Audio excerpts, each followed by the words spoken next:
Welcome back to Seek Strength and welcome back to Seekistan. So today we're involving ourselves just a little bit in the powerlifting community comments of Instagram, generally, which is people bitching at each other. A powerlifter known as Nabil, the French phenom, was made aware to us by Shane Hunt's Instagram stories. He was talking about someone who made a deadlift post talking about deadlift technique and aggravated quite a few people in the powerlifting community. Now, I've noticed this is a recent trend, or in the last year or more, we've seen a lot of kind of bitchiness in the powerlifting community, specifically on Instagram. A lot of the comments and stuff do tend to get quite feisty. It's quite interesting looking at it from, not from the outside, but as we are not powerlifters ourselves, just powerlifting coaches who coach people who come towards us. We're not heavily involved with this community. We don't know a lot of the members. It's quite interesting to see how bitchy they are compared to other sports. The big thing that pops out with me in this, and I've seen it on other highly controversial posts, is in this case it's 5 tips for your sumo deadlift, and people will fundamentally they might feel attacked by one of the points, or they'll really disagree with one of the points, and then because of that they'll go through the other 4 of the 5 or whatever it is and make arguments ranging from quite strong arguments to very, very weak arguments that really don't need to be made, but they'll try and completely dismantle it, because in this case, to be honest, I think a lot of people felt attacked by the hook grip comment. So Nabil made a post, 5 tips to improve your deadlift. He's a sumo deadlifter. Nabil is a very good powerlifter as well, by the looks of things, to judge by his numbers. So now this isn't just an opportunity to make kind of clickbait comments. It's also a good opportunity to talk about deadlift technique and how we like to coach deadlift technique. This post is in relation specifically to sumo deadlifters, and that's what he says in the description of the post. The deadlift. So without further ado, let's have a look at his tips. So Nabil's first tip is keep your knees behind the bar. Yeah, so this is definitely one of the ones where morphological differences between people will have their knees in very different positions.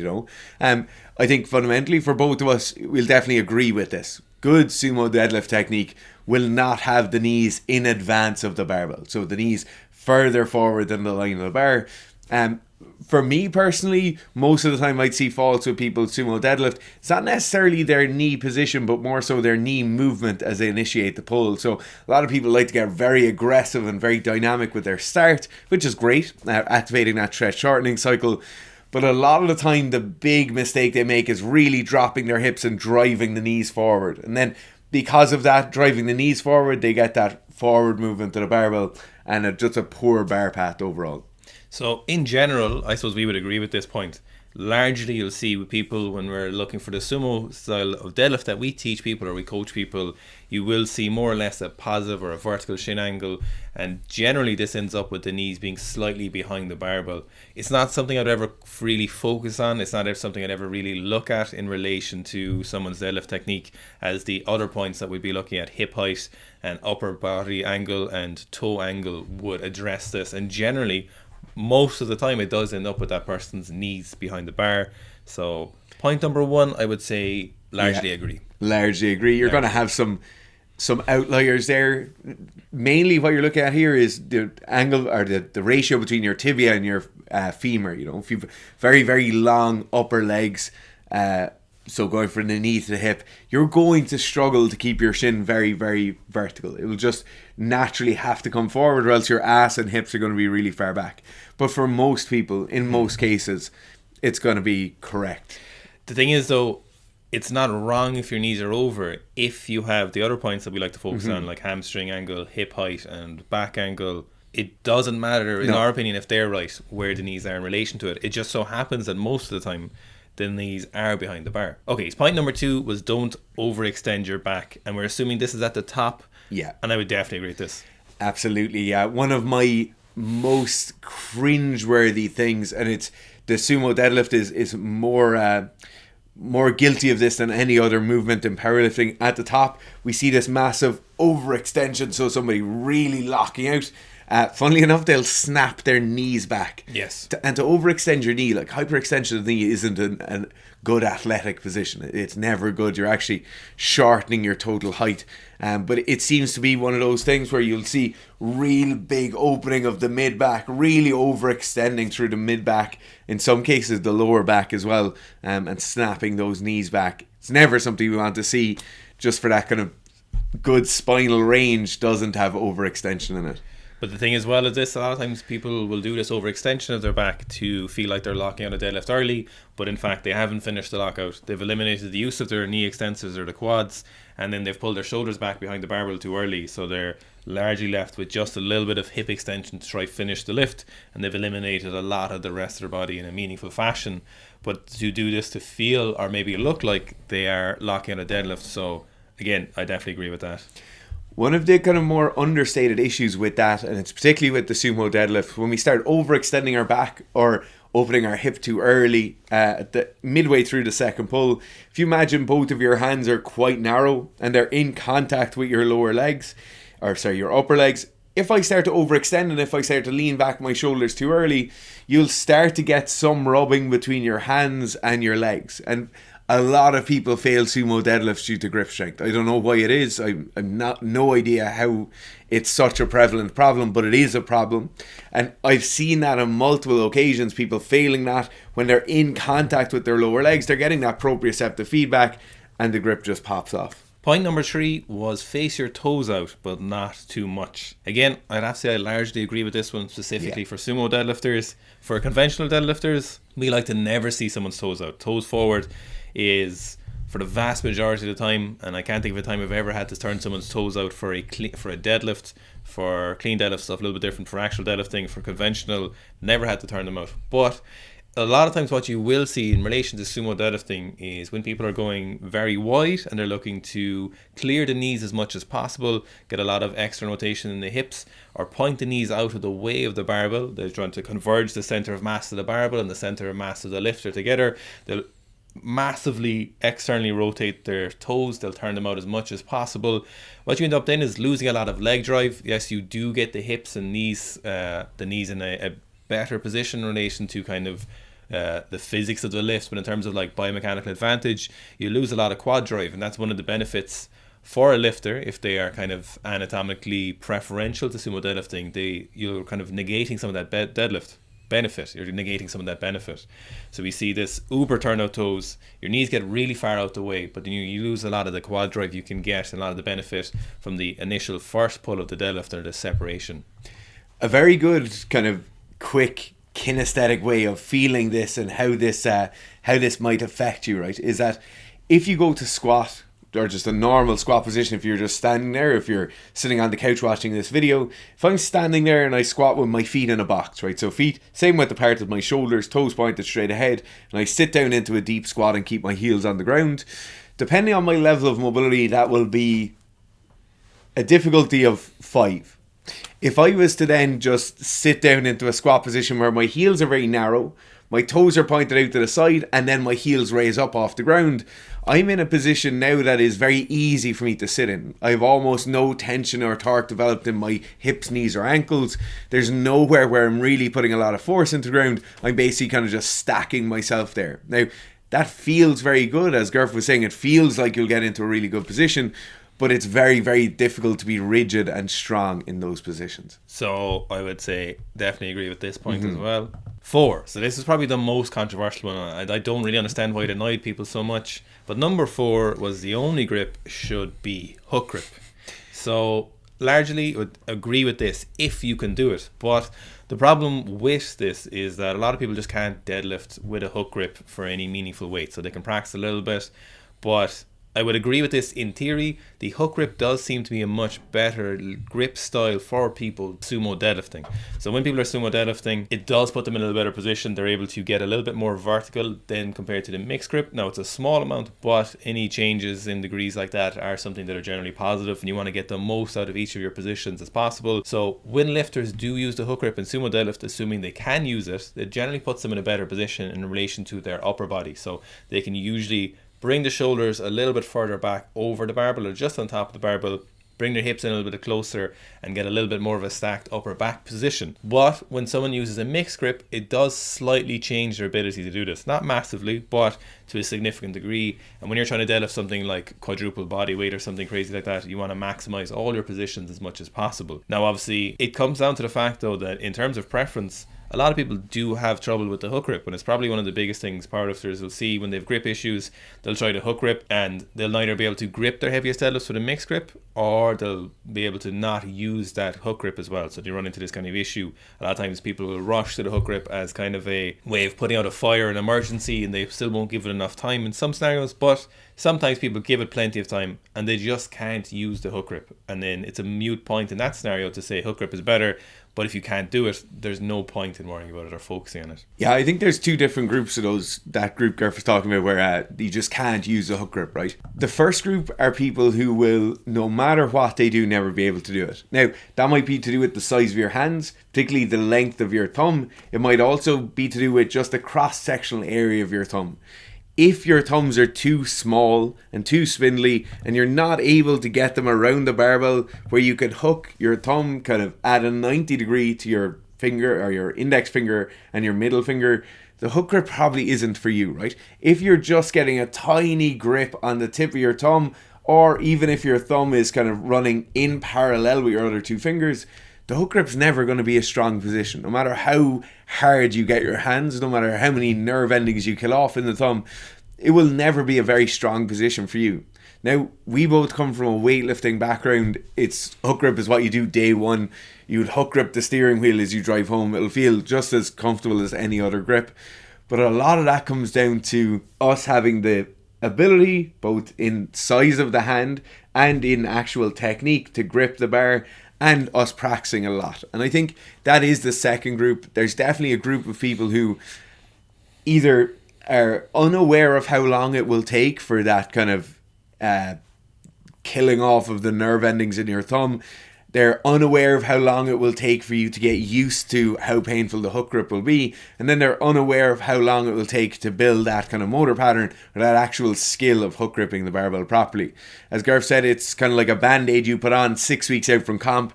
Oh, my grip is failing, I'm going to hook grip for the next comp, you know. And it's really not how you should approach it. I think for most people, if you were to start hook gripping now as a powerlifter, you'd certainly hope that within kind of 3 to 6 months, you would have a very, very good idea of whether you're built for hook gripping or not. I think everybody in that group should probably start off by taping their thumbs just to give the skin a bit of a chance, but also to give you a bit of a chance. It will allow your index finger and middle finger and hopefully your ring finger as well to grip that thumb a small bit better, and it will just put that thumb in a small bit more of a rigidly held right angle, so you're not kind of wrapping your thumb all the way around the barbell and then just trying to squeeze down on it as hard as you can. Yeah, I think that's the main thing on that, is that a lot of times powerlifters don't give the hook grip long enough. The grip will give weightlifters, a problem for a year or more. In some cases, beginners, a lot of time will take months for them to get used to it, if not longer. So I think the problem is in powerlifting, if you're just on a tangent here but talking about it, but it's a good time to talk about it, is a lot of times you'll see powerlifters' grip will fail.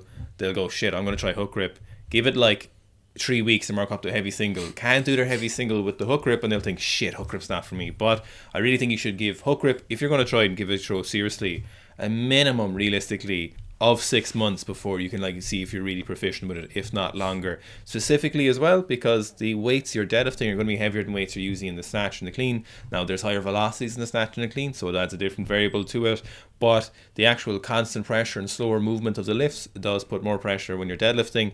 So I'd actually really be looking at giving it several months before you can really decide if the hook grip is something valuable for you or not, because you'd be surprised at the changes that would happen over the course of those couple of months. If you think as well, there's only certain percentages where the hook grip's really going to be an issue, right? Everybody can hook grip 60 or 70% of 1RM without much of an issue. Even if you've never hook grip before, you're probably going to be able to just grab onto it. It might be uncomfortable, but you'll be able to grab on. If you're deadlifting somewhere between once every 7 to 10 days and say you give 6 months, that's 190 days, 200 days of training basically. So in those 200 days, I'm going to deadlift once every 7 to 10 days. That's maybe 20 or 21 actual deadlift sessions. If you consider most of those deadlift sessions, you're going to be working to accumulate volume. The amount of times you'll go over 90% of the deadlift will be very, very few. So you could conceivably only be giving yourself 5 or 8 training sessions where you really, really get to test your deadlift grip, So do give it a bit of time. The fifth point from Nabil is one that I would mostly disagree with when it comes to maintain a high hip position while also keeping a constant brace. So Nabil is someone who is quite well built for sumo deadlifting. In general, what we look for when we are helping people with their sumo deadlift is actually a lower hip position, but there's a very small window where you are looking at two different things. You're looking at your torso angle in relation to the floor, and then you're looking at your hip angle. So what we usually look for, or as close as possible, is as vertical a torso as you can, while still keeping the shoulders over the bar and bringing the hips in nice and close to the bar, with the other variables taken into account, how much your toe is turned out, where your knees are in relation to your toes, hips and knees, and how these are stacking. So if we have a little bit of like inward or internal rotation, or if we have some kind of flat-footedness, see how all that kind of plays into each other. And in general, what this will look like is people's hips will be somewhere just above that knee level. So in relation to what Nabil is doing, we'll see this will look like a lower hip position. Now, this generally isn't what we look for in the conventional deadlift, but we're talking specifically about the sumo deadlift. So usually what this will happen, or if you're someone who's not built like Nabil, who has very, very long arms, it's not really ideal for you to have a vertical torso in the sumo deadlift while also keeping your hips close, while also keeping your hips high as well. So generally for most people of normal range or normal wingspan for the deadlift, we'll see that the hips will be closer to the knee angle but not below them, and generally just a little bit above that position. So from Nabil's point of view here, I'm sure he'd consider this a low hip position, and that's something that we generally don't like to see for sumo deadlifters when you look at all the other aspects of the sumo deadlift and look at how it conjunctions into a good deadlift. I think the language here is a small bit off as well, because a high hip position really depends on who you're talking to. If you go and look at a strong man doing some sort of, they have their kind of like quasi sumo where they're just outside their hands width. Yeah. That is a high hip position, right? That's a high hip position by necessity. They don't go very wide with their feet, but they're wider than a standard conventional deadlift.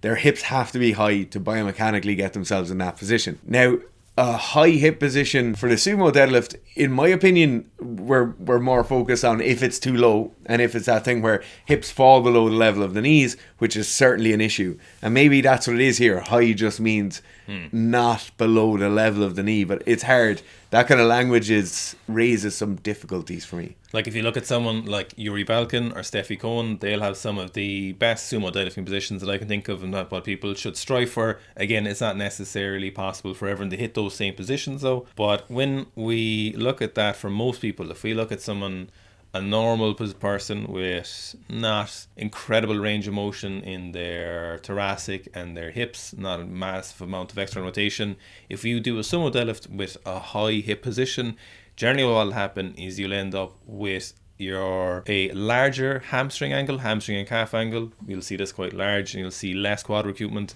And generally what will happen is you'll turn the sumo deadlift into something that resembles a conventional pull with a similar back angle, but with just a very wide stance, which isn't that useful for most people, as you're kind of losing the benefits of the sumo, and you're just making that kind of conventional style pulling more difficult for yourself. Now, that said, we agree with most of the stuff Nabil says. Looking at Nabil's stories and looking at him talking about this and some of the posts, I think Nabil seems pretty cool. I don't see the major issue. I don't know. Maybe he's a history of making other things that aggravate people. Maybe he's just, maybe he said other things that we're not aware of. He's certainly a good lifter himself, but again, that's not, not always massively important to hang your hat on how good someone is as a lifter. Across all sports is inequality, but by and large he seems like a pretty cool dude. I don't get I don't get the aggro full stop. No, you can be like, I actually don't agree with that hook grip thing, it doesn't make sense. You could just be nice and calm, but then you just scroll on to the next one. People be like, dumb posts, still time to delete this and stuff. Oh my god, where is all the aggro coming from? I like what Shane Hunt was saying. He's like, calm down, we're just lifting weights. Nobody's at war here. Now people were attacking for sumo deadlifting, which is fair enough. That's fair. That's fair. That is a war. Yeah, we're just out here fighting the good fight. I hope this is a joke. That's craziness. That's crazy. Why? I hope this is a joke. Another person said that. Oh my god. Thanks very much for watching. This. I don't get that fucking. Jesus Christ! If I saw you posting that, we wouldn't be friends anymore. Thanks for watching, guys.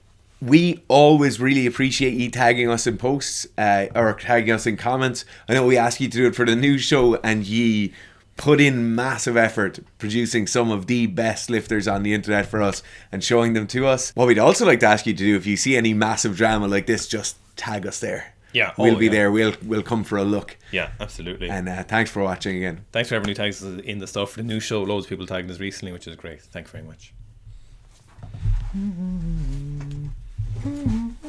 My